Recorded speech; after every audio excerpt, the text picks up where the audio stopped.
Buenas noches, Bueno, profesora. Nosotros somos el equipo 2, conformado por mis compañeros, y nosotros vamos a explicar sobre la refrigeración. Vamos a abordar tres temas, que es los ciclos de refrigeración, la conservación de alimentos y el confort de pasajeros.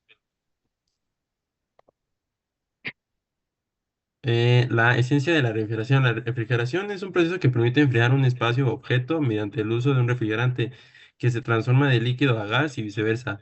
Este proceso, en esencia, implica la transferencia de calor de un lugar a otro, donde se absorbe calor en un punto y se libera en otro.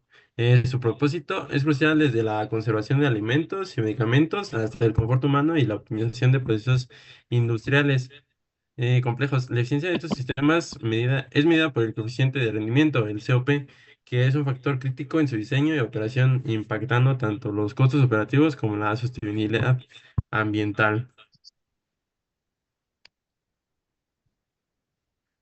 Y bueno, este es el esquema del ciclo de refrigeración. Eh, Muestra los procesos ya antes mencionados y que también se pueden representar en un diagrama pH, que es el que está en la figura. Estos procesos termodinámicos forman un ciclo cerrado, denominado circuito teórico de Linde, que es el circuito estándar de los sistemas reales de refrigeración por compresor. Eh, Proceso de compresión. Como se muestra en la figura, el ciclo básico de refrigeración comienza en el punto uno y aquí el compresor aspira el vapor refrigerante sobrecalentado a través del conducto de aspiración y empieza a comprimirlo. La presión, la temperatura y la energía del vapor comprimido aumentan rápidamente. El volumen específico, en cambio, disminuye considerablemente. La compresión termina en el punto 2, que es el de acá, que determina los parámetros del vapor que sale del compresor. En este punto, la temperatura y la energía del vapor refrigerante tienen el valor más alto de todo el ciclo. Eh, Luego, la distancia entre los puntos 2 y 3 representa el proceso de enfriamiento de ese vapor recalentado a alta presión hasta el punto que comienza a condensarse. Su energía y su volumen específico disminuyen ligeramente. En el punto 3 el vapor ya no está sobrecalentado. En su lugar, se satura al 100%, que es donde X es igual a uno. Este proceso de condensación tiene lugar entre los puntos 3 y 4. Se trata de un cambio de fase en el que un vapor saturado se convierte gradualmente en un líquido saturado. Durante este proceso se libera mucha energía en forma de calor que debe disiparse. La condensación tiene lugar en condiciones de presión y temperatura constantes y termina en el punto 4, que es el acá, donde el valor X del refrigerante es igual a cero. Luego sigue el proceso de expansión, que en la práctica se suele recomendar que el refrigerante líquido esté ligeramente subenfriado. El proceso de subenfriamiento tiene lugar del punto 4 al punto 4' y garantiza la entrada de refrigerante líquido en la válvula de expansión. Con el subenfriamiento también aumenta la capacidad de refrigeración específica, que es el segmento entre los puntos 5 y 1 del gráfico. Y también se utiliza una válvula de expansión para reducir la presión del refrigerante que entra en ella como líquido subenfriado, punto 4', y sale como una mezcla de líquido y vapor en el punto 5. La calidad de esta mezcla tiene un valor entre 0 y 1, que es de X de 0 a 1. El proceso de expansión se trata como un proceso incentrálpico. Esto es que la energía del refrigerante es constante. Y luego va el proceso de evaporación, que es la línea que va del punto 5 al uno, que muestra el proceso de evaporación a una temperatura y presión constantes. La carga térmica del medio enfriado se transfiere al refrigerante a través de la superficie de intercambio de calor del evaporador. Por lo tanto, la energía del refrigerante aumenta considerablemente. Cuando se evapora toda la fase líquida de la mezcla líquido-vapor, se alcanza el punto uno, que define el vapor refrigerante saturado, X igual a 1. Por último, el vapor refrigerante saturado circula a través del conducto de aspiración.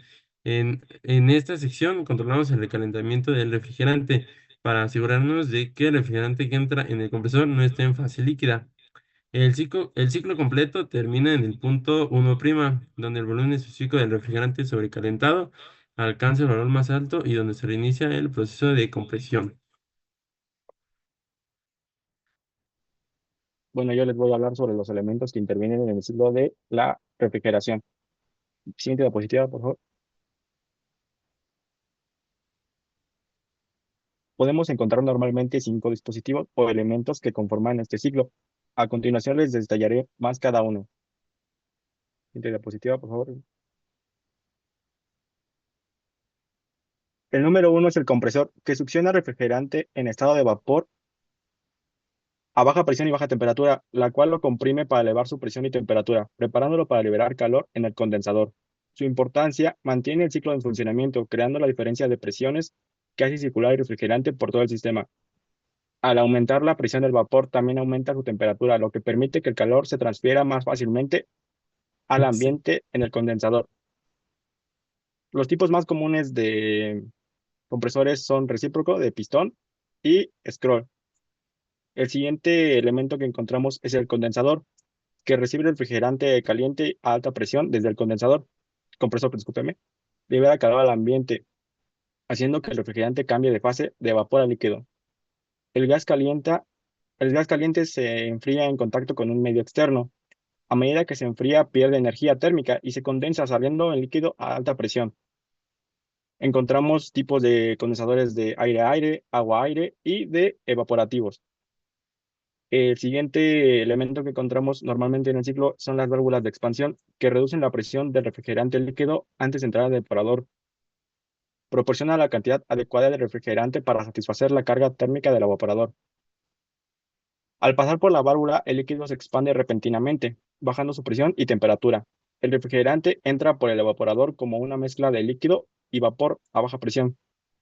Encontramos varios tipos: válvula de expansión termostática, turbocapilar y la EWV, que es la válvula de expansión electrónica.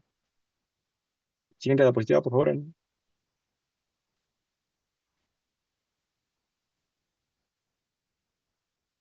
A continuación tenemos el evaporador, que normalmente lo han visto en el refrigerador en la parte trasera, en la parte trasera, es la rejita. Enfría el aire o el entorno mediante la evaporación de refrigerante. El refrigerante líquido a baja presión absorbe el calor del medio circulante y se convierte en vapor. Tenemos varios tipos: evaporadores de expansión directa y inundados, en el cual el refrigerante rodea los tubos por fuera usando el sistema industriales. Y por último encontramos el líquido que corre por todo el sistema, el refrigerante. Es el fluido que circula y transporta el calor a lo largo del ciclo, cambiando de fase entre líquido y vapor. Absorbe el calor en el evaporador y lo libera en el condensador. Tiene algunas propiedades muy deseables, el cual es el bajo punto de ebullición, alta capacidad calorífica y no debe ser tóxico y mucho menos inflamable. El ejemplo más claro que tenemos y con el cual trabajamos normalmente es el R134A, común en autos, refrigeradores y entre más artículos. Y sería todo por mi parte.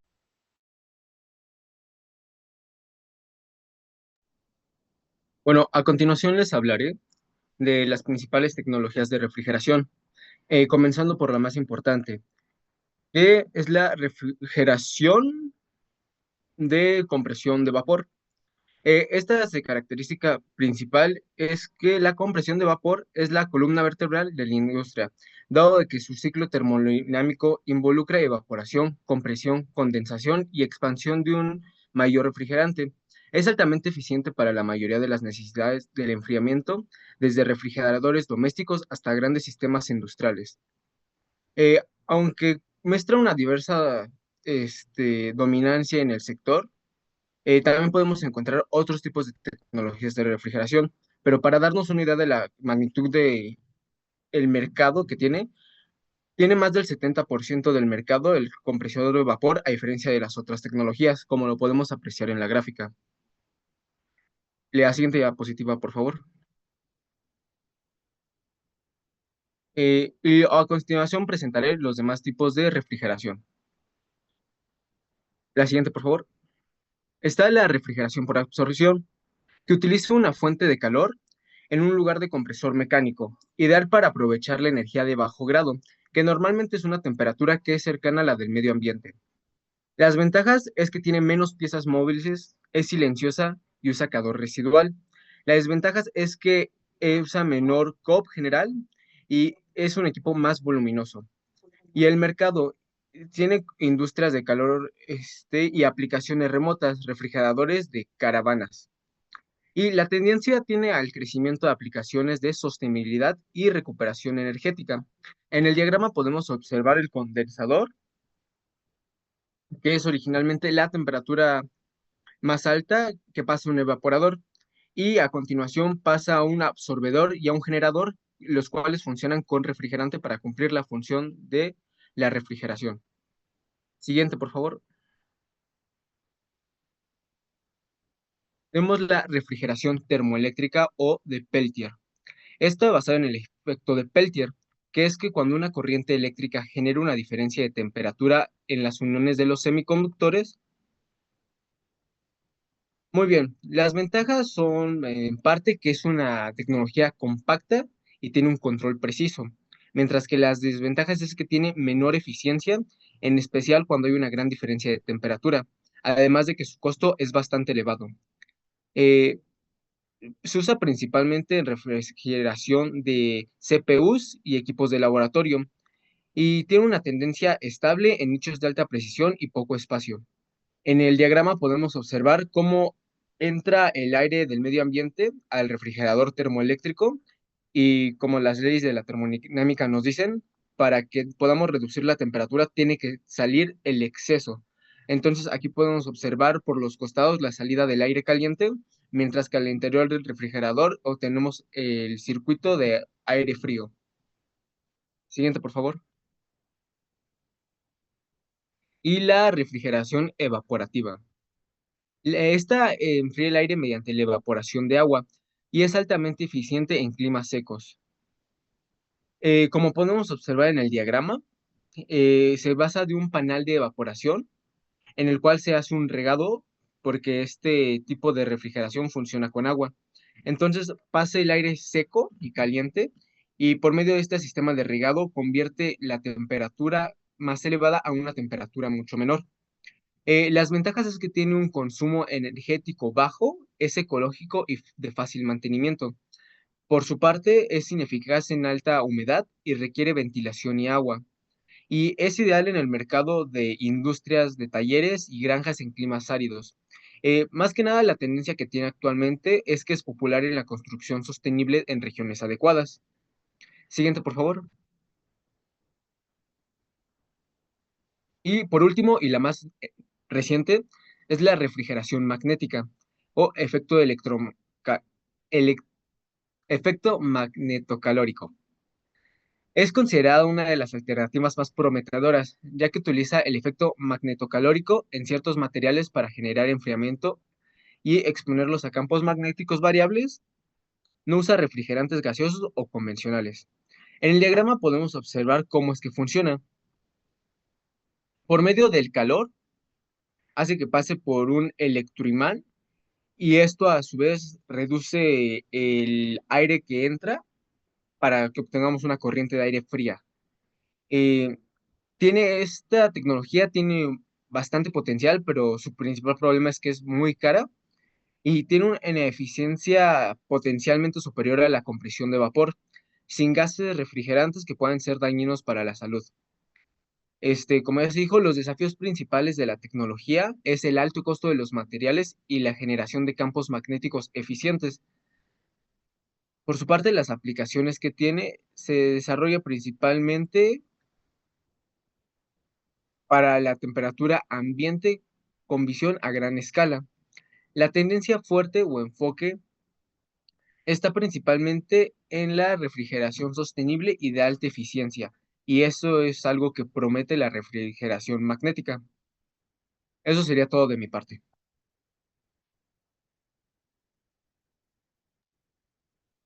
Ahora yo les hablaré acerca de la conservación de productos de refrigeración, vaya.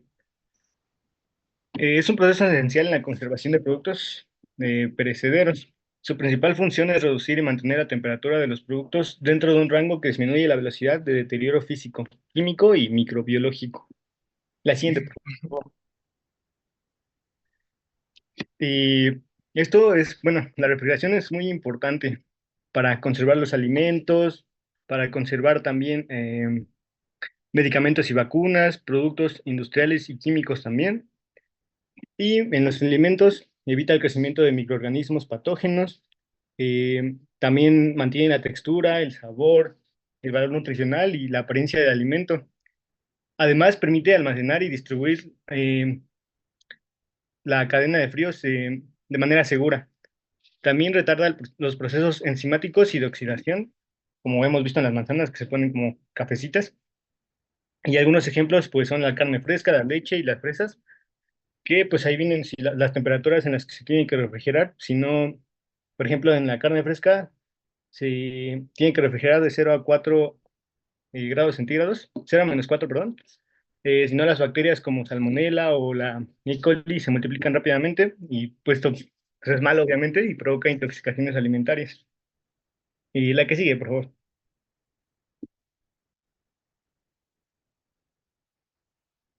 Los medicamentos y vacunas, pues también es súper importante. Hay compuestos activos que se degradan dentro de los medicamentos si no se mantienen a temperaturas específicas, que son entre los 2 y 8 grados.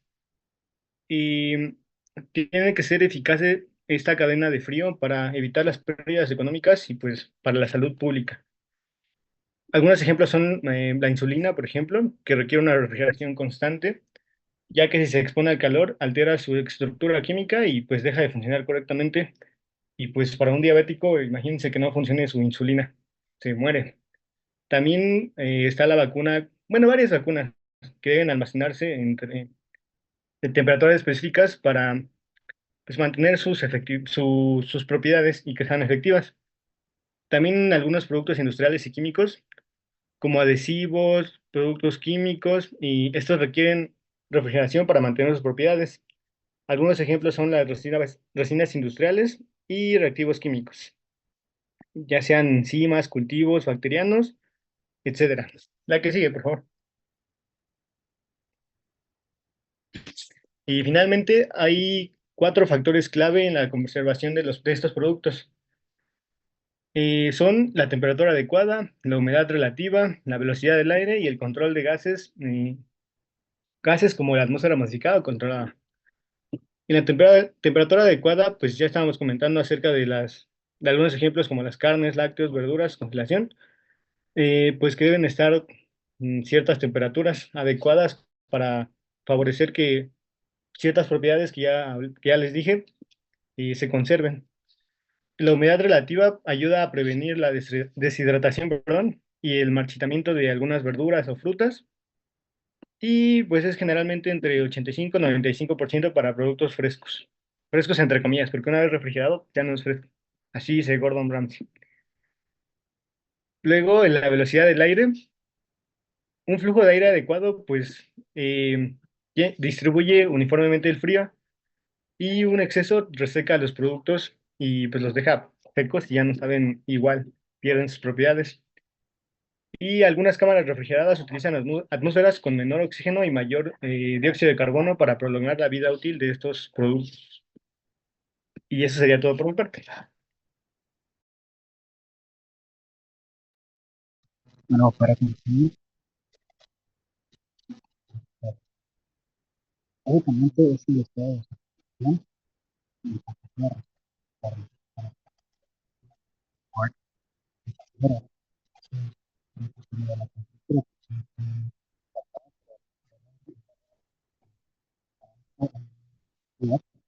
es la ASHRAS, y eso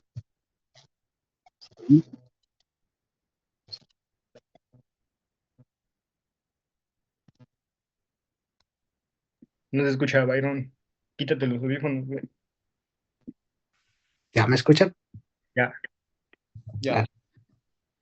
de nuevo. Ok, para finalizar la expo, les hablaré de qué es el confort térmico. Básicamente es el estado de satisfacción del pasajero respecto al entorno térmico, también se le conoce como confort de pasajero. No se trata solo de la temperatura, también influye la humedad, la velocidad del aire y la radiación térmica. Se puede encontrar en una normativa que es la ASHRAE 55 y en ISO 7730. La siguiente, por favor.